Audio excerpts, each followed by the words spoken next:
You know that feeling, right?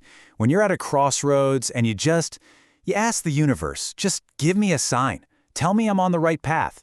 I think we've all been there. It's a totally human thing to do. But what if we've been looking for that sign in all the wrong places? Well, today, we're going to rethink the whole idea of the signal. No, seriously, think about it for a second. When you ask for a sign, what do you actually expect to see? What pops into your head? For most of us, I'm guessing it's something huge, right? Something super dramatic, like a literal voice booming from the clouds, or maybe a lightning strike on a perfectly sunny day. It's this big blockbuster movie version of what a message is supposed to look like. But here's the thing, and this is really the core idea we're digging into today. The message is pretty simple, but it changes everything. Signs just don't come as a voice in the clouds. That one little sentence completely reframes the entire search, doesn't it? It basically asks us to toss out that Hollywood expectation and get ready for a completely different kind of communication. Okay, so if it's not some rare, booming event, then what is it? Well, the whole idea here is that communication from the universe, or whatever you want to call it, isn't something you have to sit around and wait for. It's more like a radio station that's always broadcasting, a constant signal. The problem isn't that the signal isn't being sent. The problem is that most of us, we're just not tuned to the right frequency to even notice it's there. And this is where we really break down that shift in perspective. So on one side, you have our expectation, right? A loud, rare, totally unmistakable event, something you just can't miss. But then, on the other side, there's the reality, a signal that's quiet, it's constant, and it's subtle. The big takeaway here, maybe the most important one, is this. We have to stop waiting for a shout and start learning how to listen for a whisper.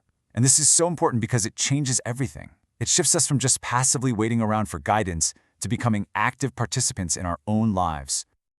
All right, so if this signal is constant and subtle, where is it?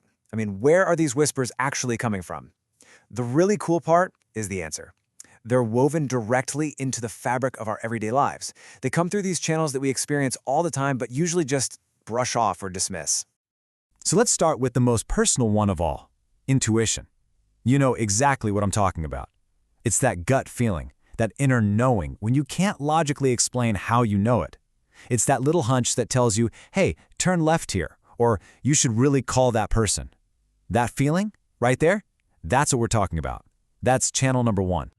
Okay, next up, coincidences. Or, those weird little moments of synchronicity. Think about it. You're just randomly thinking about an old friend you haven't talked to in years, and boom, your phone rings, and it's them. Or maybe you keep seeing the same word or the same number, like everywhere you go. The question is, are these moments just totally random, or could they be part of that constant signal trying to get your attention? And believe me, the channels just keep on coming. Think about your emotions, that sudden wave of excitement or that pit in your stomach. That's a powerful compass, right? It's guiding you. Then you've got people. A random conversation with a stranger at a coffee shop or just the right piece of advice from a friend can be the exact thing you needed to hear.